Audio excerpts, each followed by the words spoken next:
Hi there, so you'll notice there's been a change with Lynsey and I's blogs. That's because obviously now we're doing it every once a month, and that just means it's going to be a lot more to watch, and also they're going to be of higher quality because it gives us more time to spend on them. So here's the first one of the next instalments, and I hope you enjoy it.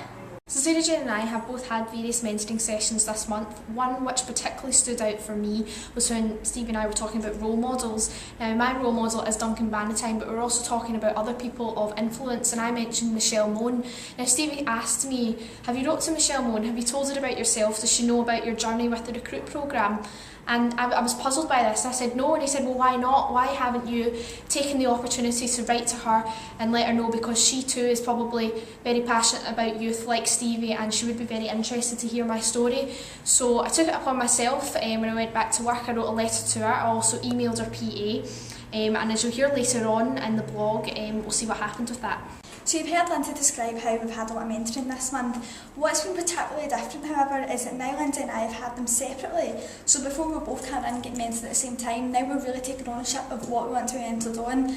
We both, even though we're similar to the fact that we're the same age in this company, we both have different aspirations for life. Thus Stevie is now mentoring us in different things, and we choose the topics and then send over sort of agendas as to what we want to be mentored on, and that just means that all the time that we get is used effectively and efficiently.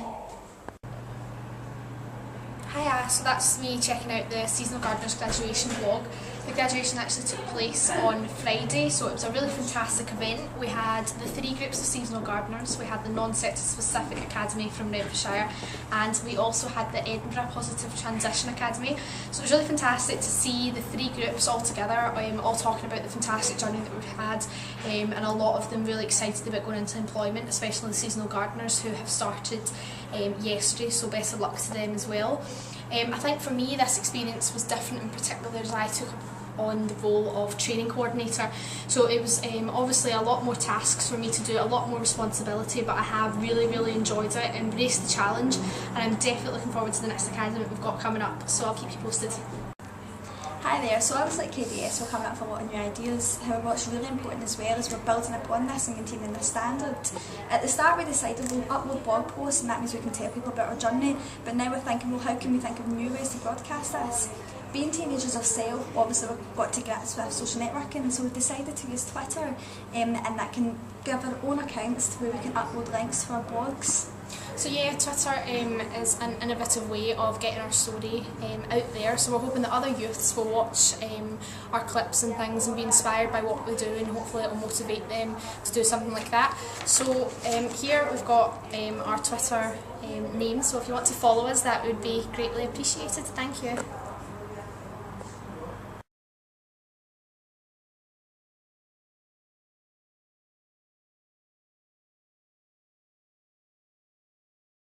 Yesterday I wrote a letter to Michelle Mone, who most of you will have heard of. She is a famous businesswoman and owner of MGM International and the brand Ultimo.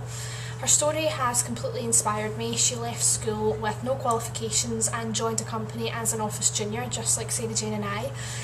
By the time she was 20, she ran the sales and marketing team, which obviously for anyone is a huge achievement. I would love the opportunity to share with her my story and hear a lot more about hers, so I'll keep you posted and we'll see what happens in the future. Hi there, so most of you have been following my story regarding trying social law placements. Obviously now I've had a fair bit of experience, but it's not going to stop there. I've now contacted 2 further people in the business, and hopefully I get responses back. I'm now quite used to what I should be saying and what's the right things that will grab their attention, etc. So I've tried it in innovative ways, and hopefully I get response. I'll keep you updated on that, and we'll see what's next.